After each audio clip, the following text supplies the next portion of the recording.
ਜੀਵਿਤ ਅਨੁਗ੍ਰਹਕਾਰੀ ਦਿਆਲੂ ਪਰਮੇਸ਼ਰ, ਅਸੀਂ ਤੇਰਾ ਧੰਨਵਾਦ, ਤੇਰੀ ਮਹਿਮਾ, ਤੇਰੀ ਵਡਿਆਈ ਕਰਦੇ ਹਾਂ। ਤੂੰ ਰਾਜਿਆਂ ਦਾ ਰਾਜਾ ਹੈ, ਪ੍ਰਭੂਆਂ ਦਾ ਪ੍ਰਭੂ ਔਰ ਸਰਵ ਸ਼ਕਤੀਮਾਨ ਦਿਆਲੂ ਪਰਮੇਸ਼ਰ। ਅਸੀਂ ਸ਼ੁਕਰ ਕਰਦੇ ਹਾਂ ਅੱਜ ਦਾ ਦਿਨ ਆਪ ਨੇ ਸਾਨੂੰ ਦਿੱਤਾ ਹੈ। ਇਸ ਦਿਨ ਦੇ ਵਿੱਚ ਆਪ ਦੇ ਪਵਿੱਤਰ ਵਚਨ ਨੂੰ ਸਿੱਖਣ ਦੇ ਲਈ ਸਾਡੀ ਮਦਦ ਕਰ, ਸਹਾਇਤਾ ਕਰ। ਔਰ ਅਸੀਂ ਤੇਰੇ ਧੰਨਵਾਦੀ ਹਾਂ ਕਿ ਰੋਜ਼ਮर्रा ਦੀ ਜ਼ਿੰਦਗੀ ਦੇ ਵਿੱਚ ਸਾਨੂੰ ਆਪਣੇ ਪਿਆਰ ਦੇ ਵਚਨ ਦੇ ਕੇ ਆਪਣੀ ਜਿਉਂਦੀ ਆਸ ਦੇ ਵਿੱਚ ਸਾਨੂੰ ਲੈ ਕੇ ਚੱਲਦਾ ਹੈ ਅਤੇ ਸਾਨੂੰ ਨਿਤ ਪ੍ਰਤੀ ਦਿਨ ਸਾਡੇ ਜੀਵਨ ਦੇ ਵਿੱਚ ਅਗਵਾਈ ਕਰਨ ਦਾ ਤੂੰ ਵਚਨ ਦਿੰਦਾ ਹੈ। ਉਸ ਦੇ ਲਈ ਵੀ ਧੰਨਵਾਦ ਪਰਮੇਸ਼ਰ। ਹਰ ਇੱਕ ਸੁਣਨ ਵਾਲੇ ਨੂੰ ਅਤੇ ਪਰਮੇਸ਼ਰ ਪਿਤਾ ਹਰ ਇੱਕ ਧਿਆਨ ਦੇਣ ਵਾਲੇ ਨੂੰ ਆਪਣੀ ਸੋਚੀ, ਆਪਣੀ ਬੁੱਧ, ਆਪਣੀ ਗਿਆਨ ਦੇ, ਤਾਂ ਕਿ ਉਸ ਵਚਨ ਦੇ ਅਨੁਸਾਰ ਆਪਣੇ ਜੀਵਨ ਨੂੰ ਤੇਰੀ ਆਮਦ ਤੱਕ ਬਤੀਤ ਕਰ ਸਕੇ। ਬੋਲਣ ਵਾਲੇ ਨੂੰ ਆਪਣੀ ਸਮਰੱਥ ਦੇ ਸਮਝ ਦੇ, ਤਾਂ ਕਿ ਇਸ ਦਾ ਵਕਾਸ਼ਵਾ ਤੇਰੇ ਰਾਹੀਂ ਜੋ ਤੂੰ ਸਾਡੇ ਦਿਨ ਦੇ ਵਿੱਚ ਚਾਹੁੰਦਾ ਹੈ ਸਾਨੂੰ ਦੇ, ਤਾਂ ਕਿ ਤੇਰੀ ਮਹਿਮਾ ਹੋ ਸਕੇ। ਇਹ ਸਭੋ ਕੁਝ ਤੇਰੇ ਹੱਥਾਂ ਵਿੱਚ ਸੌਂਪਦੇ ਹੋਏ ਬੇਨਤੀ ਮਸੀਹ ਯਸੂ ਦੇ ਪਵਿੱਤਰ ਤੇ ਸਮਰਥੀ ਨਾਮ ਵਿੱਚ ਮੰਗਦੇ ਹਾਂ, ਆਮੀਨ। ਪਿਆਰੇ ਅਜ਼ੀਜ਼, ਮੈਂ ਇੱਕ ਵਾਰ ਫਿਰ ਆਪ ਦਾ ਧੰਨਵਾਦ ਕਰਦਾ ਜੋ ਤੁਸੀਂ ਨਿਤ ਪ੍ਰਤੀ ਦਿਨ ਸਾਡੇ ਇਸ ਵਚਨ ਨੂੰ, ਜੋ ਅਸੀਂ ਆਤਮਿਕ ਉન્નਤੀ ਦੇ ਲਈ ਇੱਕ ਸੰਦੇਸ਼, ਇੱਕ ਸਬਜੈਕਟ ਦੇ ਨਾਲ ਲੈ ਕੇ ਤੁਰਦੇ ਹਾਂ ਔਰ ਉਸ ਨੂੰ ਤੁਸੀਂ ਆਪਣੇ ਆਤਮਿਕ ਜੀਵਨਾਂ ਦੇ ਵਿੱਚ ਆਤਮਿਕ ਉન્નਤੀ ਦੇ ਲਈ ਇਸਤੇਮਾਲ ਕਰਦੇ ਹੋ। ਅਸੀਂ ਉਸ ਦੇ ਲਈ ਆਪ ਦਾ ਧੰਨਵਾਦ ਕਰਦੇ ਹਾਂ ਔਰ ਆਪ ਦੇ ਲਈ ਅਸੀਂ ਪ੍ਰਾਰਥਨਾ ਕਰਦੇ ਹਾਂ। ਪ੍ਰਭੂ ਆਪ ਨੂੰ ਇਸ ਵਚਨ ਦੇ ਰਾਹੀਂ ਵੀ ਮਦਦ ਕਰੇ ਜੋ ਅਸੀਂ ਅੱਜ ਦੇ ਦਿਨ ਦੇ ਲਈ ਪੜ੍ਹਨ ਜਾ ਰਹੇ ਹਾਂ। ਦੂਸਰਾ ਕਰੰਥੀਆਂ 4 ਅਧਿਆਏ ਉਸ ਦੀ 7 ਆਇਤ। ਇੱਥੇ ਇਸ ਤਰ੍ਹਾਂ ਲਿਖਿਆ ਹੋਇਆ ਹੈ, ਪਰ ਇਹ ਖਜ਼ਾਨਾ ਸਾਡੇ ਕੋਲ ਮਿੱਟੀ ਦਿਆਂ ਭਾਂਡਿਆਂ ਵਿੱਚ ਹੈ, ਤਾਂ ਜੋ ਇਹ ਸਮਰੱਥ ਦਾ ਅਤ ਵੱਡਾ ਮਾਤਮ ਪਰਮੇਸ਼ਰ ਵੱਲੋਂ ਨਾ ਸਾਡੀ ਵੱਲੋਂ ਮਾਲੂਮ ਹੋਵੇ। ਇਹ ਜੋ ਵਚਨ ਅਸੀਂ ਲਿਆ ਹੈ, ਇਸ ਦਾ ਜੋ ਸਬਜੈਕਟ ਹੈ, ਇਸ ਦਾ ਵਿਸ਼ਾ ਹੈ ਮਿੱਟੀ ਦੇ ਭਾਂਡਿਆਂ ਵਿੱਚ ਖਜ਼ਾਨਾ। ਮਿੱਟੀ ਦੇ ਭਾਂਡਿਆਂ ਵਿੱਚ ਖਜ਼ਾਨਾ। ਜਦੋਂ ਅਸੀਂ ਕੋਈ ਵੀ ਨਵਾਂ ਅਜਿਹਾ ਬਹੁਮੁੱਲ, ਜਿਸ ਦੀ ਬਹੁਤ ਜ਼ਿਆਦਾ ਕੀਮਤ ਹੋਵੇ, ਅਸੀਂ ਆਪਣੇ ਲਈ ਅਜਿਹਾ ਕੋਈ ਵੀ ਵਸਤ ਲੈਂਦੇ ਹਾਂ, ਤਾਂ ਉਹ ਵਸਤ ਇੱਕ ਅਜਿਹੇ ਸੁੰਦਰ ਡੱਬੇ ਦੇ ਵਿੱਚ ਲਪੇਟੀ ਹੁੰਦੀ ਹੈ ਜੋ ਦੇਖਣ ਦੇ ਵਿੱਚ ਬਹੁਤ ਵਧੀਆ ਲੱਗਦੀ ਹੈ।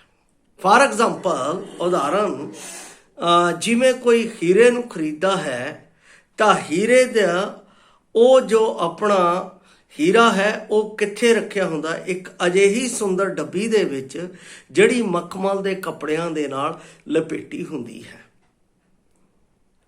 ਇਹਦਾ ਮਤਲਬ ਉਹ ਥੈਲੀ ਦੀ ਵੈਲਿਊ ਜਾਂ ਉਹ ਕੱਪੜੇ ਦੀ ਡੱਬੀ ਦੀ ਵੈਲਿਊ ਉਸ ਹੀਰੇ ਦੇ ਨਾਲ ਬਹੁਤ ਜ਼ਿਆਦਾ ਲੱਗਦੀ ਹੈ।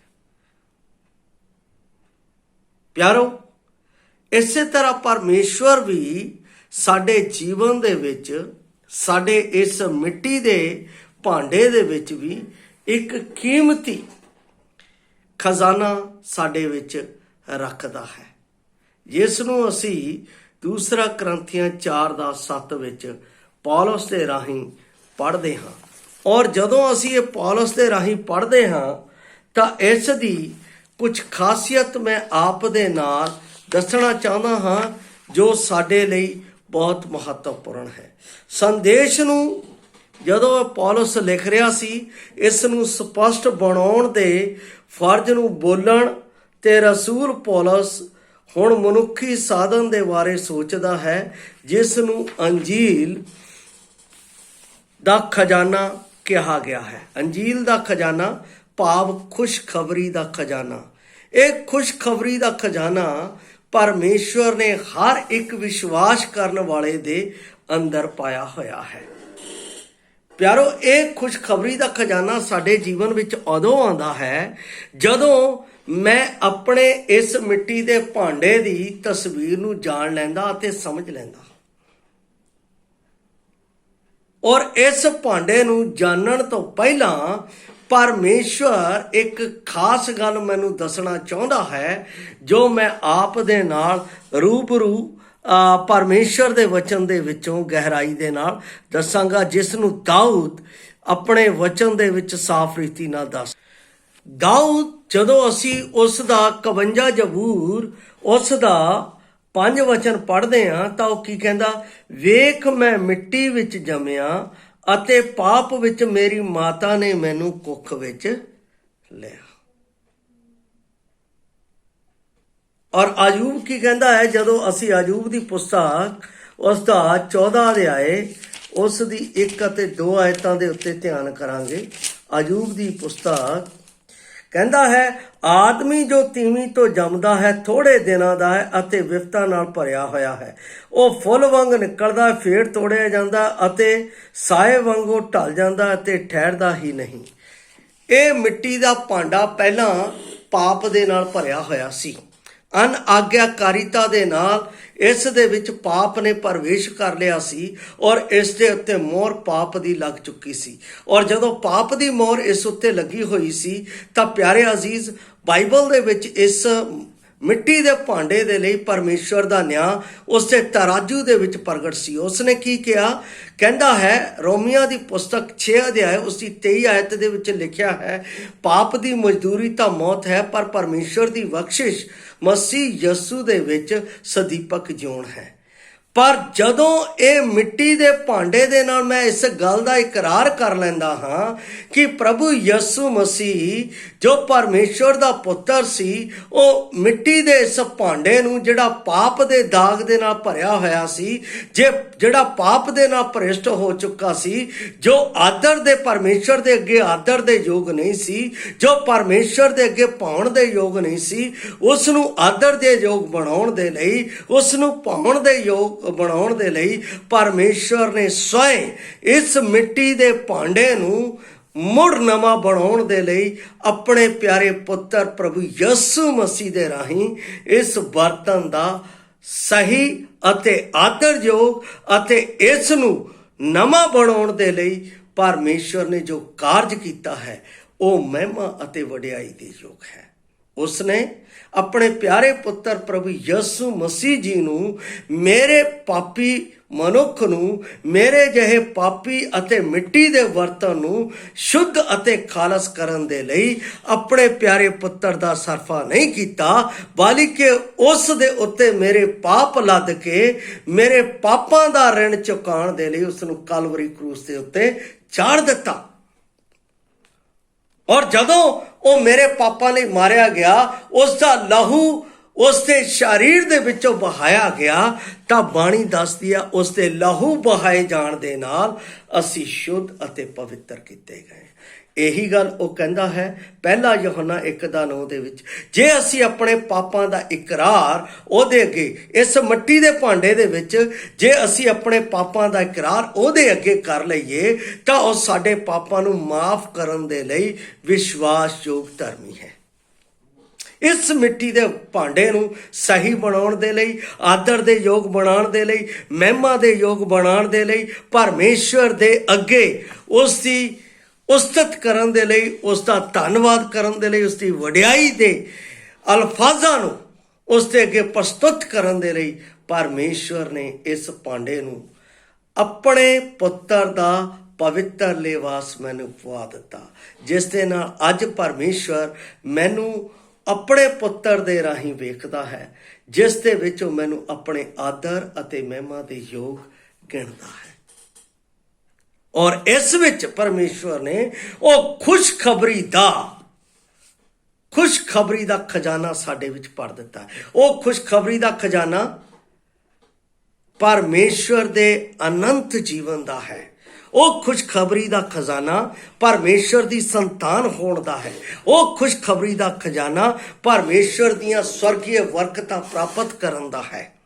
ਉਹ ਪਰਮੇਸ਼ਵਰ ਨੇ ਮਸੀਹ ਯਸੂ ਦੇ ਰਾਹੀਂ ਸਾਡੇ ਦਿਲਾਂ ਦੇ ਵਿੱਚ ਪਿਆਰ ਦੇ ਨਾਲ ਪਾ ਦਿੱਤਾ ਹੈ। ਜਦੋਂ ਅਸੀਂ ਰੋਮੀਆਂ ਦੀ ਪੁਸਤਕ ਉਸ ਦਾ 5 ਅਧਿਆਏ ਉਸ ਦੀ 5 ਆਇਤ ਨੂੰ ਪੜ੍ਹਦੇ ਹਾਂ ਤਾਂ ਉਹ ਆਪਣਾ ਪੌਲਸ ਰਸੂਲ ਇਸ ਤਰ੍ਹਾਂ ਕਹਿੰਦਾ ਹੈ ਆਸ ਸ਼ਰਮਿੰਦਿਆ ਨਹੀਂ ਕਰਦੀ। ਇਸ ਲਈ ਜੋ ਪਰਮੇਸ਼ਰ ਦਾ ਪ੍ਰੇਮ ਪਵਿੱਤਰ ਆਤਮਾ ਦੇ ਵਸੀਲੇ ਦੇ ਨਾਲ ਸਾਨੂੰ ਦਿੱਤਾ ਗਿਆ ਔਰ ਸਾਡੇ ਹਿਰਦਿਆਂ ਵਿੱਚ ਪਾਇਆ ਗਿਆ, ਸਾਡੇ ਇਸ ਮਿੱਟੀ ਦੇ ਭਾਂਡਿਆਂ ਵਿੱਚ ਪਾਇਆ ਗਿਆ।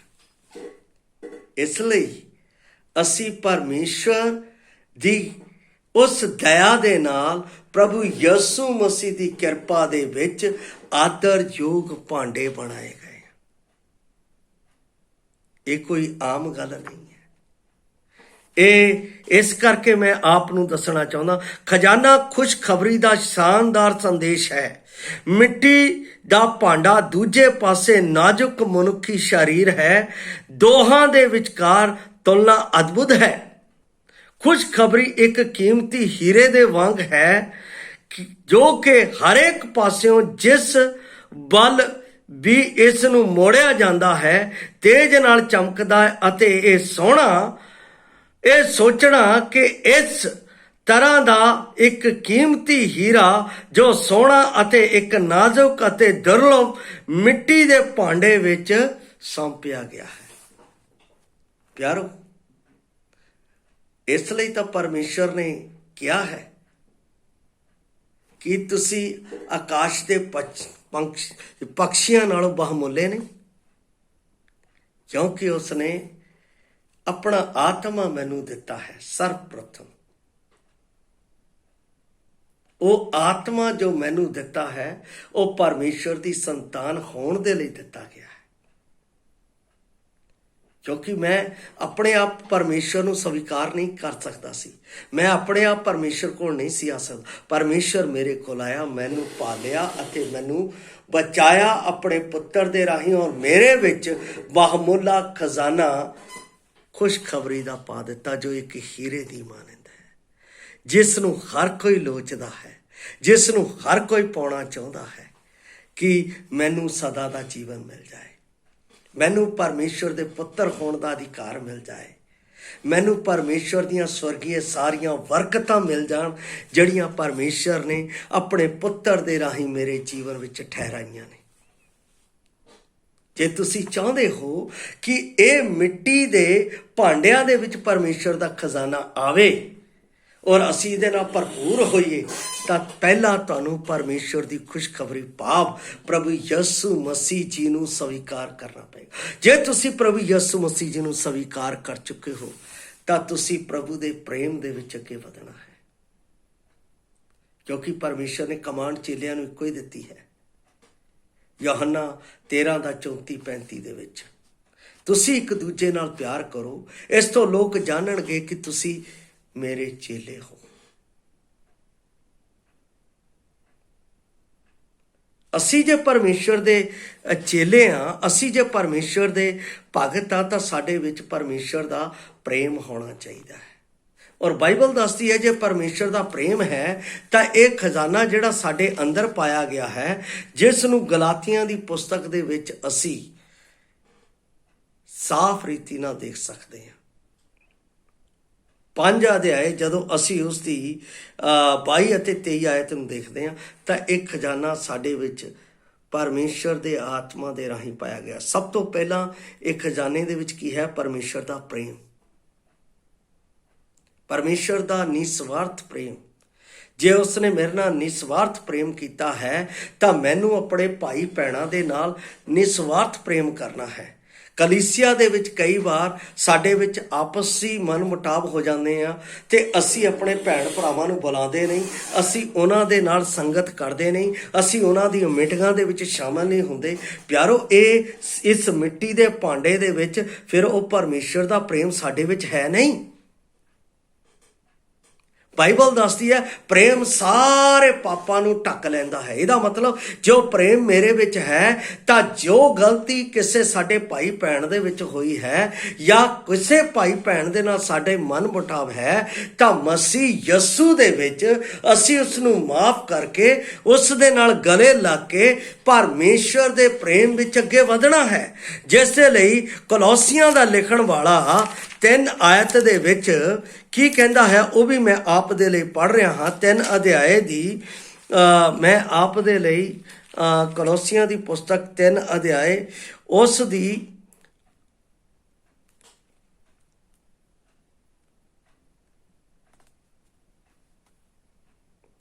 13 ਆਇਤ ਨੂੰ ਪੜਦਾ, ਅਤੇ ਜੇ ਕਿਸੇ ਉੱਤੇ ਗਿਲਾ, ਜੇ ਕੋਈ ਕਿਸੇ ਉੱਤੇ ਗਿਲਾ ਰੱਖਦਾ ਹੋਵੇ ਤਾਂ ਇੱਕ ਦੂਏ ਦੀ ਸਹਿ ਲਵੇ ਅਤੇ ਇੱਕ ਦੂਏ ਨੂੰ ਮਾਫ ਕਰ ਦੇਵੇ, ਜਿਵੇਂ ਪ੍ਰਭੂ ਨੇ ਤੁਹਾਨੂੰ ਮਾਫ ਕੀਤਾ ਤਿਵੇਂ ਤੁਸੀਂ ਵੀ ਕਰੋ। ਅਤੇ ਇਹਨਾਂ ਸਭਨਾਂ ਦੇ ਉੱਤੋਂ ਪ੍ਰੇਮ ਨੂੰ ਪਾ ਲਓ, ਜਿਹੜਾ ਸੰਪੂਰਨਤਾਈ ਦਾ ਬੰਧ ਹੈ। ਪ੍ਰੇਮ ਸੰਪੂਰਨਤਾਈ ਦਾ ਮਤਲਬ ਪਰਮੇਸ਼ਰ ਦਾ ਸੰਪੂਰਨ ਪ੍ਰੇਮ ਮਸੀਹ ਯਸੂ ਦੇ ਵਿੱਚ ਮੇਰੇ ਜੀਵਨ ਦੇ ਲਈ ਪ੍ਰਗਟ ਹੋਇਆ ਹੈ। ਸੰਪੂਰਨਤਾਈ ਦਾ ਬੰਧ ਉਹਨੂੰ ਪਾ ਲਓ, ਇਹਦਾ ਮਤਲਬ ਯਸੂ ਮਸੀਹ ਨੂੰ ਪਹਿਨਣਾ ਹੈ, ਜਿਸ ਦੇ ਨਾਲ ਮਨ ਮੁਟਾਵ ਹੈ। ਜੇ ਤੁਸੀਂ ਮਸੀਹ ਯਸੂ ਨੂੰ ਪਾ ਲਿਆ ਹੈ ਤਾਂ ਤੁਹਾਡੇ ਵਿੱਚ ਮਸੀਹ ਯਸੂ ਦੀ ਉਹ ਗੱਲ ਪ੍ਰਗਟ ਹੋਵੇਗੀ ਜੋ ਕਲਵਰੀ ਕਰੂਸ ਦੇ ਉੱਤੇ ਪ੍ਰਗਟ ਹੋਈ ਸੀ। ਹੇ ਪਿਤਾ, ਇਹਨਾਂ ਨੂੰ ਮਾਫ ਕਰ, ਇਹ ਨਹੀਂ ਜਾਣਦੇ ਕੀ ਕਰਦੇ ਨੇ। ਇਹਦਾ ਮਤਲਬ ਮੇਰੇ ਵਿੱਚ ਮਾਫ ਕਰਨ ਵਾਲਾ ਪ੍ਰੇਮ ਹੈ, ਮੇਰੇ ਵਿੱਚ ਮਾਫ ਨਾ ਕਰਨ ਵਾਲਾ ਪ੍ਰੇਮ ਨਹੀਂ। ਮੇਰੇ ਵਿੱਚ ਪਰਮੇਸ਼ਰ ਦਾ ਉਹ ਪ੍ਰੇਮ ਹੈ ਜੋ ਦੂਸਰੇ ਭਾਈ ਭੈਣ ਨੂੰ ਮਾਫ ਕਰਨ ਵਾਲਾ ਹੈ।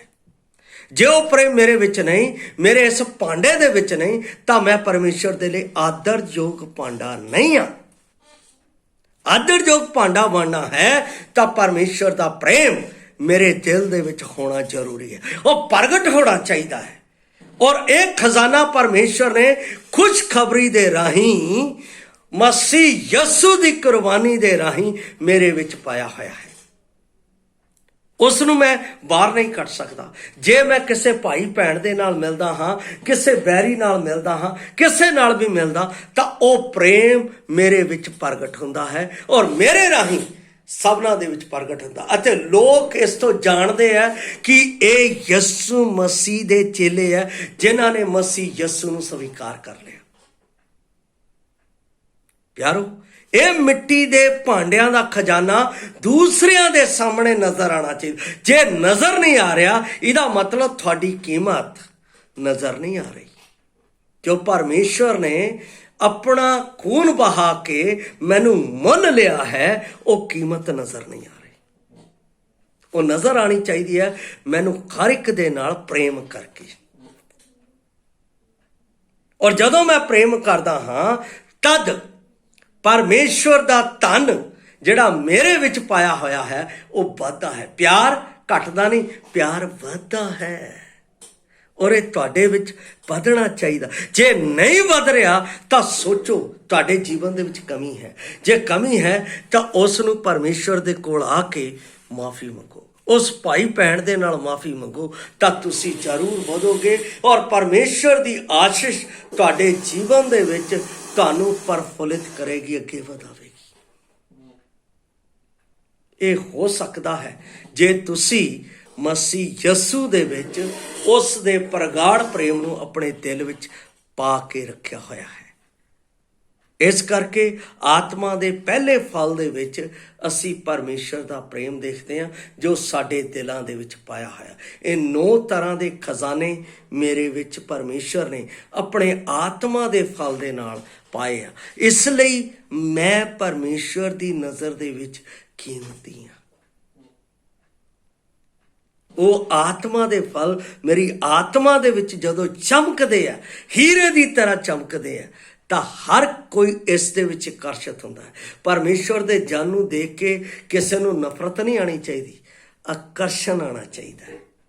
ਜਿਵੇਂ ਹੀਰੇ ਨੂੰ ਦੇਖ ਕੇ ਹਰ ਕਿਸੇ ਨੂੰ ਆਕਰਸ਼ਣ ਆਉਂਦਾ ਹੈ, ਔਰ ਜਿਸ ਡੱਬੀ ਦੇ ਵਿੱਚ ਉਹ ਰੱਖਿਆ ਹੁੰਦਾ ਹੈ ਉਸ ਨੂੰ ਦੇਖ ਕੇ ਵੀ ਆਕਰਸ਼ਣ ਆਉਂਦਾ ਹੈ। ਮੇਰੇ ਚਾਲ ਢਾਲ ਦੇ ਵਿੱਚ, ਮਤਲਬ ਕਿ ਜੋ ਬਾਹਰੀ ਡੱਬੀ ਦੇ ਵਿੱਚ ਬਾਹਰੀਪਨ ਹੈ, ਮੇਰੀ ਚਾਲ ਢਾਲ, ਮੇਰੇ ਚਰਿੱਤਰ ਨੂੰ ਦੇਖ ਕੇ ਵੀ ਉਹਨਾਂ ਨੂੰ ਕੀ ਆਉਣਾ ਚਾਹੀਦਾ ਹੈ? ਆਦਰ ਆਉਣਾ, ਨਜ਼ਰ ਆਉਣਾ ਚਾਹੀਦਾ ਹੈ। ਪਰਮੇਸ਼ਰ ਦੀ ਮਹਿਮਾ ਨਜ਼ਰ ਆਉਣੀ ਚਾਹੀਦੀ ਹੈ, ਪਰਮੇਸ਼ਰ ਦੀ ਵਡਿਆਈ ਨਜ਼ਰ ਆਉਣੀ ਚਾਹੀਦੀ ਹੈ। ਬਾਈਬਲ ਦੇ ਵਿੱਚ ਯਾਕੂਬ ਕਹਿੰਦਾ ਹੈ, ਆਤਮਾ ਬਾਝੋਂ ਸਰੀਰ ਮੁਰਦਾ ਹੈ, ਕਿਸੇ ਕੰਮ ਦਾ ਨਹੀਂ। ਜੇ ਆਤਮਾ ਸਾਡੇ ਵਿੱਚ ਹੈ ਤਾਂ ਸਰੀਰ ਦੀ ਵੈਲਿਊ ਹੈ, ਸਰੀਰ ਜੀਵਿਤ ਹੈ। ਤੇ ਪਰਮੇਸ਼ਰ ਨੇ ਇਸ ਸਰੀਰ ਨੂੰ, ਇਸ ਨੂੰ ਬਹੁਮੁੱਲਾ ਬਣਾਉਣ ਦੇ ਲਈ ਆਪਣੀ ਖੁਸ਼ਖਬਰੀ ਦਾ ਖਜ਼ਾਨਾ ਮੇਰੇ ਵਿੱਚ ਪਾ ਦਿੱਤਾ। ਅਤੇ ਉਸ ਖੁਸ਼ਖਬਰੀ ਦੇ ਖਜ਼ਾਨੇ ਦੇ ਨਾਲ ਪਰਮੇਸ਼ਰ ਦੇ ਆਤਮਾ ਦੀ ਮੋਹਰ ਮੇਰੇ ਤੇ ਲੱਗ ਗਈ ਅਤੇ ਉਸ ਦਾ ਪ੍ਰੇਮ ਮੇਰੇ ਵਿੱਚ ਪਾਇਆ ਗਿਆ। ਔਰ ਉਹ ਪ੍ਰੇਮ ਸ਼ਮਾ ਦਾ ਪ੍ਰੇਮ ਹੈ, ਮਾਫ ਕਰਨ ਦਾ ਪ੍ਰੇਮ ਹੈ, ਪਰਮੇਸ਼ਰ ਦੀ ਪਵਿੱਤਰਤਾ ਦਾ ਪ੍ਰੇਮ ਹੈ, ਪਰਮੇਸ਼ਰ ਦੀ ਸੱਚਾਈ ਦਾ ਪ੍ਰੇਮ ਹੈ, ਪਰਮੇਸ਼ਰ ਦੀ ਧਾਰਮਿਕਤਾ ਦਾ ਪ੍ਰੇਮ ਹੈ, ਮੇਰੇ ਦਿਲਾਂ ਵਿੱਚ ਪਾਇਆ।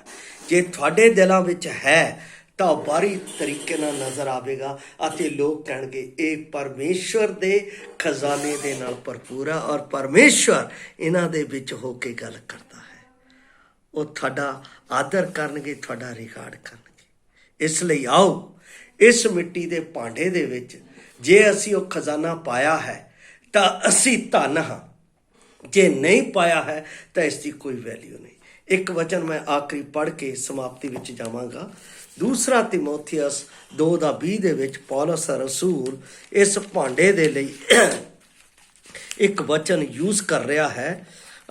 ਦੂਸਰਾ ਤਿਮੋਥੀਅਸ ਦੀ 2:20 ਇੱਥੇ ਪੌਲਸ ਰਸੂਲ ਕਹਿੰਦਾ ਹੈ, ਵੱਡੇ ਘਰਾਂ ਵਿੱਚ ਨਿਰੇ ਸੋਨੇ ਚਾਂਦੀ ਦੇ ਹੀ ਭਾਂਡੇ ਨਹੀਂ, ਸਗੋਂ ਕਾਠ ਅਤੇ ਮਿੱਟੀ ਦੇ ਭਾਂਡੇ ਵੀ ਹੁੰਦੇ ਹਨ, ਅਤੇ ਕਈ ਆਦਰ ਦੇ ਅਤੇ ਕਈ ਨਿਰਾਦਰ ਦੇ ਕੰਮ ਦੇ ਲਈ ਹੁੰਦੇ ਹਨ। ਹੁਣ ਅਸੀਂ ਦੇਖਣਾ ਹੈ ਕਿ ਅਸੀਂ ਆਦਰ ਦੇ ਹਾਂ ਕਿ ਨਿਰਾਦਰ ਦੇ ਹਾਂ। ਪਰਮੇਸ਼ਰ ਨੇ ਸਾਡੇ ਇਸ ਮਿੱਟੀ ਦੇ ਭਾਂਡਿਆਂ ਦੇ ਵਿੱਚ ਆਪਣਾ ਕੀਮਤੀ ਖਜ਼ਾਨਾ ਪਾਉਣ ਦੇ ਲਈ ਦੇ ਦਿੱਤਾ। ਜਿਨ੍ਹਾਂ ਨੇ ਪਾ ਲਿਆ ਉਹ ਆਦਰ ਦੇ, ਜਿਨ੍ਹਾਂ ਨੇ ਨਹੀਂ ਪਾਇਆ ਉਹ ਹਜੇ ਵੀ ਨਿਰਾਦਰ ਦੇ ਹੈ। ਇਸ ਲਈ ਪਰਮੇਸ਼ਰ ਨੇ ਆਪ ਨੂੰ ਮੌਕਾ ਦਿੱਤਾ ਹੈ ਕਿ ਆਪਣੇ ਇਸ ਸਰੀਰ ਨੂੰ, ਆਪਣੇ ਇਸ ਦੇਹ ਨੂੰ ਆਦਰ ਦਾ ਭਾਂਡਾ ਮਸੀਹ ਯਿਸੂ ਵਿੱਚ ਬਣਾ ਲਓ। ਜਦੋਂ ਆਵੇਗਾ ਤਾਂ ਇਸ ਭਾਂਡੇ ਨੂੰ ਆਪਣੇ ਨਾਲ ਲੈ ਲਵੇਗਾ। ਪ੍ਰਭੂ ਆਪ ਸਭ ਦੇ ਨਾਲ ਅਜਿਹਾ ਹੋਣ ਦੇ ਲਈ ਮਦਦ ਕਰੇ। ਸਾਰਿਆਂ ਨੂੰ ਜੈ ਮਸੀਹ ਦੀ।